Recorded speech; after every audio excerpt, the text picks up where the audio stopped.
Hello' guys, যথেষ্ট ভাল খবৰ।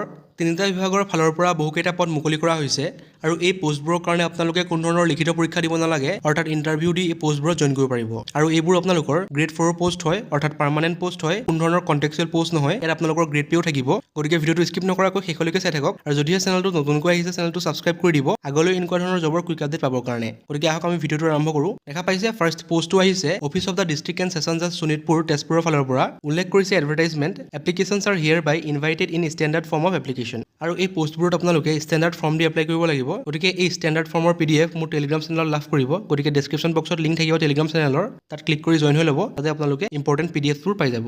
One post off grade 4 peon. গতিকে এই পোষ্টটো আপোনালোকৰ গ্ৰেড 4 পিয়নৰ পোষ্ট হয় আৰু পোষ্টটো মুকলি হৈছে ডিষ্ট্ৰিক্ট এণ্ড ছেছন জাজ শোণিতপুৰ তেজপুৰৰ ফালৰ পৰা। নেম অফ দ্য পোষ্ট মই কৈছোঁৱে পিয়ন গ্ৰেড 4 পোষ্ট হয়। এটা ভেকেঞ্চি খালী আছে। স্কেল অফ পেটো মেনশ্যন কৰিছে 12,000 টকাৰ পৰা 52,000 টকালৈকে। ইয়াত আপোনালোকৰ গ্ৰেড পে থাকিব 3,900 টকা। দেখা পাইছে ৰিকুইজেড কোৱালিফিকেশ্যনত উল্লেখ কৰিছে মিনিমাম ক্লাছ 8 পাছ। গতিকে যদিহে আপোনালোকে 8 পাছ কৰিছে তেতিয়াহ'লে এই পোষ্টৰ কাৰণে এপ্লাই কৰিব পাৰিব। যদিহে আপোনালোকে ক্লাছ 12 পাছ কৰিছে তেতিয়াহ'লে আপোনালোকে ইয়াত এপ্লাই কৰিব নোৱাৰে। গতিকে 8 পাছ কৰাসকল আৰু 10 পাছ কৰাসকলেহে এই পোষ্টৰ কাৰণে এপ্লাই কৰিব পাৰিব। দেখা পাইছে ৰিজাৰ্ভেশ্যন কেটেগৰী উল্লেখ কৰিছে আনৰিজাৰ্ভ। গতিকে সকলো কেটেগৰীৰ পৰা ইয়াত এপ্লাই কৰিব পাৰিব।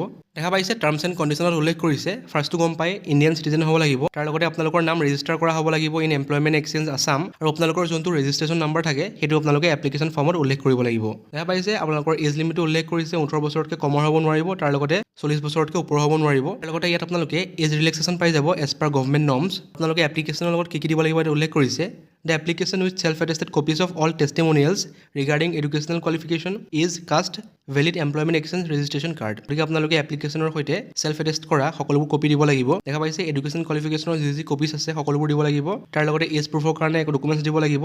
কাষ্ট চাৰ্টিফিকেট দিব লাগিব যদিহে আপোনালোকে নিৰ্দিষ্ট কাষ্টৰ পৰা বিলং কৰে, আৰু তাৰ লগতে আপোনালোকৰ valid employment exchange registration card দিব লাগিব। আৰু দেখা পাইছে উল্লেখ কৰিছে with 3 copies of recent passport size photograph. তাৰ লগতে আপোনালোকৰ recent 3 copy passport size photograph দিব লাগিব আৰু সেই ফটোৰ বেক চাইডে আপোনালোকে নিজৰ চাইন কৰা হ'ব লাগিব। আৰু দেখা পাইছে উল্লেখ কৰিছে সকলোবোৰ ডকুমেণ্টছ আপোনালোকৰ দিব লাগিব office of the district and session জাজ শোণিতপুৰত। আৰু ইয়াত আপোনালোকৰ অফলাইন এপ্লাই হয়। আৰু দেখা পাইছে উল্লেখ কৰিছে the applicant shall mention their mobile number in the application without fail. গতিকে আপোনালোকৰ নিজৰ যোনটো ফোন নাম্বাৰ হয় ভেলিড ফোন নাম্বাৰ সেইটো এপ্লিকেশ্যন ফৰ্মত উল্লেখ কৰিব লাগিব। ইয়াৰ কাৰণে লাষ্ট ডেটটো উল্লেখ কৰিছে 10 days from the date of publication of this advertisement. গতিকে এই এডভাৰটাইজমেণ্টটো পাব্লিছ কৰা 10 দিনৰ ভিতৰত আপোনালোকে এই পোষ্টৰ কাৰণে এপ্লাই কৰিব পাৰিব। যিহেতু এই এডভাৰটাইজমেণ্টটো 13 আগষ্ট তাৰিখে পাব্লিছ কৰা হৈছে, গতিকে 23 আগষ্টলৈকে আপোনালোকৰ টাইম আছে। 23 আগষ্টৰ ভিতৰত আপোনালোকে এই এপ্লিকেশ্যন ফৰ্মখন ছাবমিট কৰিব লাগিব। দেখা পাইছে 9 নম্বৰ পইণ্টত উল্লেখ কৰিছে the eligible candidate shall be required to appear for interview viva which will be intimated in due course of time. গতিকে আপোনালোকৰ ইণ্টাৰভিউ ডেট আৰু টাইম পাছত উল্লেখ কৰিব, অৰ্থাৎ পাছত মেনশ্যন কৰিব। 10 নম্বৰ পইণ্টত উল্লেখ কৰিছে envelope containing the application should be indicate the name of the post applied for in block letters as application for the peon grade 4। গতিকে আপোনালোকে এপ্লাই কৰোঁতে এনভেলপৰ ওপৰত লিখিব লাগিব application for the peon grade 4 বুলি। আৰু দেখা পাইছে 11 নম্বৰত উল্লেখ কৰিছে the list of eligible candidate along with interview dates venue etcetera will be uploaded in the official website of district judiciary. গতিকে এপ্লাই কৰাৰ পাছত যোন এলিজিবল হয় ইণ্টাৰভিউৰ কাৰণে তেওঁলোকৰ নামৰ সৈতে এটা PDF পাব্লিছ কৰা হ'ব আৰু সেই PDFটো পাব্লিছ কৰা হ'ব। দেখা পাইছে এই ৱেবছাইটটো উল্লেখ কৰিছে sonitpurjudiciary.gov.in। গতিকে এই ৱেবছাইটটো ভিজিট কৰি থাকিব আপোনালোকে এপ্লাই কৰাৰ পাছত, তাতে আপোনালোকে সকলোবোৰ PDF লাভ কৰিব। দেখা পাইছে no separate call letters will be issued. গতিকে কোনো ধৰণৰ ছেপাৰেট কল লেটাৰ ইছ্যু নকৰে। গতিকে সকলোৰে নাম আপোনালোকৰ যোনটো ৱেবছাইট উল্লেখ কৰিছে তাতে আপোনালোকে ভিজিট কৰিলে পাই যাব। আৰু ৱেবছাইটটোৰ পৰাই আপোনালোকে সকলোবোৰ গম পাব আপোনালোকৰ ইণ্টাৰভিউ ডেটছ ভেনিউ ক'ত হ'ব। গতিকে সকলোবোৰ ডিটেইলছ আপোনালোকে সেই PDFতে লাভ কৰিব। দেখা পাইছে ইয়াত আপোনালোকৰ এখন ডিক্লেৰেশ্যন ফৰ্ম দিব লাগিব। ডিক্লেৰেশ্যন ফৰ্ম যোনখন আপোনালোকৰ স্মল ফেমিলি নৰ্মছ বুলি কোৱা হয়, তাৰ PDF আপোনালোকে মোৰ টেলিগ্ৰাম চেনেলত লাভ কৰিব। গতিকে টেলিগ্ৰাম চেনেলটো জইন হৈ ল'ব। আৰু উল্লেখ কৰিছে the application should be address to the district and session জাজ Sonitpur Tezpur judicial court complex Tezpur. সকলোবোৰ নাম আৰু এড্ৰেছ উল্লেখ কৰিছে। দেখা পাইছে PONPS Tezpur pin number 784001 district Sonitpur Assam. গতিকে আপোনালোকে যদিহে নিজে গৈ দিয়ে তেতিয়াহ'লে দিব পাৰে, আৰু যদিহে আপোনালোকে বাই পোষ্ট কৰে যোনটো এড্ৰেছ উল্লেখ কৰিছে সেই এড্ৰেছটোত আপোনালোকে পঠাব লাগিব। গতিকে যদিহে আপোনালোকৰ ৰিকুইজেড কোৱালিফিকেশ্যন আছে তেনেহ'লে এই পোষ্টৰ কাৰণে এপ্লাই কৰিব পাৰে, যিহেতু লাষ্ট ডেট 23 আগষ্টলৈকে আছে। গতিকে আপোনালোকে এই পোষ্টৰ কাৰণে এপ্লাই কৰিব পাৰে।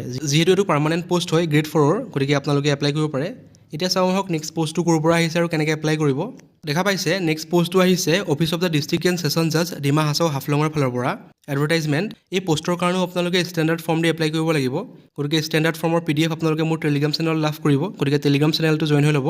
দেখা পাইছে পোষ্টৰ নাম পিয়ন। ইয়াৰ কাৰণে আপোনালোকৰ 2টা ভেকেঞ্চি খালী আছে। পোষ্টৰ ষ্টেটাছ মই কৈছোঁ যে এইটো পাৰ্মানেণ্ট পোষ্ট হয়, কোনো ধৰণৰ কণ্টেক্সুৱেল পোষ্ট নহয়। স্কেল অফ পে 12,000 টকাৰ পৰা 52,000 টকালৈকে। গ্ৰেড পে থাকিব 3,900 টকা। আৰু তাৰ লগতে আপোনালোকৰ যি আদাৰ এলাউঞ্চেছ থাকে সেইবোৰ আপোনালোকে ইয়াত পাই যাব। দেখা পাইছে কোৱালিফিকেশ্যন উল্লেখ কৰিছে ক্লাছ 8 পাছ, আৰু যদি আপোনালোকে ক্লাছ 12 পাছ কৰিছে তেতিয়াহ'লে আপোনালোকে ইয়াত এপ্লাই কৰিব নোৱাৰে। ক্লাছ 8 পাছ আৰু 10 পাছে ইয়াত এপ্লাই কৰিব পাৰিব। দেখা পাইছে কেটেগৰী মেনশ্যন কৰিছে, আনৰিজাৰ্ভৰ কাৰণে এটা আছে আৰু SC কাৰণে এটা আছে। টাৰ্মছ এণ্ড কণ্ডিশ্যনত উল্লেখ কৰিছে ফাৰ্ষ্টটো আপোনালোকে জানেই ইণ্ডিয়ান চিটিজেন হ'ব লাগিব। তাৰ লগতে বাকী দেখা পাইছে যে আপোনালোকৰ নাম ৰেজিষ্টাৰ কৰা হ'ব লাগিব এমপ্লয়মেণ্ট এক্সচেঞ্জ অফ আছামত, আৰু আপোনালোকৰ যোনটো ৰেজিষ্ট্ৰেশ্যন নাম্বাৰ হয় সেই ৰেজিষ্ট্ৰেশ্যন নাম্বাৰটো আপোনালোকে নিজৰ এপ্লিকেশ্যনত উল্লেখ কৰিব লাগিব। ইয়াৰ আগৰ যোনটো এডভাৰটাইজমেণ্ট আছিলে সেইটোৰ সৈতে প্ৰায় ছেমে হয় সকলোবোৰ, গতিকে আপোনালোকে চাই ল'ব ভালদৰে। আৰু এজ লিমিটটো দেখা পাইছে 18 বছৰতকৈ কমৰ হ'ব নোৱাৰিব আৰু 40তকৈ ওপৰ হ'ব নোৱাৰিব, আৰু আপোনালোকে as per government age relaxation পাই যাব। আৰু আপোনালোকৰ এপ্লিকেশ্যন ফৰ্মৰ লগত কি ডকুমেণ্টছ দিব লাগিব সকলোবোৰ ছেম হয়। আগৰ যোনটো এডভাৰটাইজমেণ্ট মই ক'লোঁ তাৰ সৈতে সকলোবোৰ ছেম হয়, আপোনালোকে চাই ল'ব পাৰিব। দেখা পাইছে 7 নম্বৰত উল্লেখ কৰিছে the application shall be address to the district and session জাজ Dima Hasao Haflong PONPS Haflong pin number 788819। গতিকে আপোনালোকে এইটোত এড্ৰেছ কৰিব লাগিব। উল্লেখ কৰিছে and must indicate prominently the name of the post applied for on the top of the envelope. গতিকে আগৰ পোষ্টটোৰ কাৰণে যোনটো আছিলে applied for the post of peon বুলি আপোনালোকে ইয়াতো উল্লেখ কৰিব লাগিব এনভেলপৰ ওপৰত, আৰু আপোনালোকৰ নিজৰ ফোন নম্বৰ ভালদৰে মেনশ্যন কৰিব লাগিব। আৰু দেখা পাইছে লাষ্ট ডেটটো ইয়াত মেনশ্যন কৰিছে 26 আগষ্ট, গতিকে 26 আগষ্টৰ আগত আপোনালোকে ইয়াৰ কাৰণে এপ্লাই কৰিব পাৰিব। নিজে গৈ দিব পাৰে, নহ'লে আপোনালোকে বাই পোষ্ট পঠাব পাৰে। যোনটো এড্ৰেছ ইয়াত দিয়া আছে সেই এড্ৰেছটোত আপোনালোকে বাই পোষ্টটো পঠাব পাৰে। দেখা পাইছে উল্লেখ কৰিছে 10 নম্বৰ পইণ্টত the eligible candidate shall be required to appear for interview. গতিকে ইয়াত আপোনালোকে ইণ্টাৰভিউ দিব লাগিব, কোনো ধৰণৰ লিখিত পৰীক্ষা দিব নালাগে। আৰু দেখা পাইছে 11 নম্বৰত উল্লেখ কৰিছে the accepted list rejected list of candidate for the post of peon will be uploaded in the official website of Dima Hasao district judiciary. গতিকে এই পোষ্টৰ কাৰণে এখন একচেপ্টেড লিষ্ট আপলোড কৰা হ'ব, তাৰ লগতে এখন ৰিজেক্টেড লিষ্ট আপলোড কৰা হ'ব। গতিকে আপোনালোকে সেইটো চেক কৰি থাকিব পাৰিব এপ্লাই কৰাৰ পাছত আপোনালোকৰ নামটো একচেপ্টেড লিষ্টত আহিছে নে ৰিজেক্টেড লিষ্টত আহিছে। যোনটো ৱেবছাইট দেখা পাইছে dimahasaao.dcourts.gov.in, তাত ভিজিট কৰি থাকিলে আপোনালোকে গম পাব। একচেপ্টেড মিনছ আপোনালোকে ইণ্টাৰভিউৰ কাৰণে যাব পাৰিব, অৰ্থাৎ ইণ্টাৰভিউ দিবৰ কাৰণে আপোনালোক ইলিজিবল হয়। আৰু মই কৈছোঁৱে লিষ্ট এখন পাব্লিছ কৰা হ'ব ইলিজিবল কেণ্ডিডেটৰ, যিসকলে আপোনালোকৰ ইণ্টাৰভিউ দিবৰ কাৰণে যাব পাৰিব। দেখা পাইছে list of eligible candidate to be call for appearing in interview viva will be uploaded in the official website of Dima Hasao district judiciary. গতিকে যিসকলক মাতা হ'ব ইণ্টাৰভিউৰ কাৰণে তেওঁলোকৰ নামটো আপোনালোকৰ যোনটো উল্লেখ কৰিছে ৱেবছাইটটো দেখা পাইছে dimahasaao.dcourts.gov.in, তাতে আপোনালোকে PDF পাই যাব কাক কাক আপোনালোকৰ মাতা হৈছে ইণ্টাৰভিউৰ কাৰণে। গতিকে এই ৱেবছাইটটো ভিজিট কৰি থাকিব যদি আপোনালোকে এই পোষ্টৰ কাৰণে এপ্লাই কৰে। আৰু ইয়াত আপোনালোকে স্মল ফেমিলি নমছৰ PDF আপলোড কৰিব লাগিব। গতিকে স্মল ফেমিলি নমছৰ যোনটো PDF আছে সেইটো আপোনালোকে মোৰ টেলিগ্ৰাম চেনেলতে লাভ কৰিব, তাৰ পৰা আপোনালোকে ডাউনলোড কৰি প্ৰিণ্ট আউট কৰি ল'ব পাৰিব। দেখা পাইছে 15 নম্বৰ পইণ্টত উল্লেখ কৰিছে the list of accepted rejected candidate date of interview viva will be intimated in the official website and notice board of office of the district and session জাজ ডিমা হাছাও। গতিকে আপোনালোকৰ যি একচেপ্টেড লিষ্ট ৰিজেক্টেড লিষ্ট কেতিয়া আপোনালোকৰ interview conduct কৰা হ'ব সকলোবোৰ information আপোনালোকে যোনটো অফিচিয়েল ৱেবছাইট আছে dimahasaao.dcourts.gov.in, তাতে আপোনালোকে লাভ কৰিব। গতিকে ৱেবছাইটটো ভিজিট কৰি থাকিব। আৰু দেখা পাইছে the final selection will be made on the basis of marks obtain in interview. গতিকে আপোনালোকে ইণ্টাৰভিউত যিমান মাৰ্কছ পায় সেইটোৰ ওপৰতে আপোনালোকক চিলেক্ট কৰা হ'ব। আৰু ইয়াত দেখা পাইছে venue date and time of the interview viva will be uploaded in the official website of the Dima Hasao. গতিকে আপোনালোকৰ ভেনিউ ডেট আৰু টাইম কেতিয়া হ'ব, অৰ্থাৎ ইণ্টাৰভিউৰ কাৰণে আপোনালোকে কেতিয়া যাব লাগিব, কিমান টাইমত যাব লাগিব, ভেনিউ কোনটো হ'ব, সকলোবোৰ ইনফৰ্মেশ্যন আপোনালোকে যোনটো ৱেবছাইট দিয়া আছে এই ৱেবছাইটটোতে লাভ কৰিব। গতিকে যদিহে আপোনালোকৰ ৰিকুইচাইড কোৱালিফিকেশ্যন আছে তেনেহ'লে এই পোষ্টৰ কাৰণে এপ্লাই কৰিব পাৰে। ইয়াৰ কাৰণে লাষ্ট ডেটটো দিয়া আছে 26 আগষ্ট।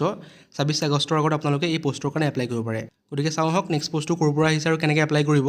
দেখা পাইছে নেক্সট পোষ্টটোৰ কাৰণেও আপোনালোকৰ ৱাক ইন ইণ্টাৰভিউ কণ্ডাক্ট কৰা হ'ব, অৰ্থাৎ অকল ইণ্টাৰভিউ কণ্ডাক্ট কৰা হ'ব। পোষ্টটো আহিছে ফৰেনাৰ্ছ ট্ৰাইব্যুনেল বিলাসীপাৰা ধুবুৰীৰ ফালৰ পৰা। এইটো আপোনালোকৰ কণ্ট্ৰেকচুৱেল পোষ্ট হয়, কোনো ধৰণৰ পাৰ্মানেণ্ট পোষ্ট নহয়। দেখা পাইছে ইয়াৰ কাৰণে ইণ্টাৰভিউটো কণ্ডাক্ট কৰা হ'ব 21 আগষ্ট তাৰিখে, আৰু টাইমটো উল্লেখ কৰিছে 11 AM পৰা। পোষ্টৰ নাম হৈছে data entry operator. Number of post এটা আছে, ইয়াৰ কাৰণে কোৱালিফিকেশ্যন বিচাৰিছে ক্লাছ 12 পাছ হ'ব লাগিব। তাৰ লগতে আপোনালোকৰ 6 মান্থৰ কম্পিউটাৰ এপ্লিকেশ্যনৰ ডিপ্ল'মা থাকিব লাগিব। গতিকে আপোনালোকে যদি ক্লাছ 12 পাছ কৰিছে তাৰ লগতে আপোনালোকৰ কম্পিউটাৰ ডিপ্ল'মা আছে এটলিষ্ট 6 মান্থৰ, তেতিয়াহ'লে আপোনালোকে এই পোষ্টৰ কাৰণে এপ্লাই কৰিব পাৰিব।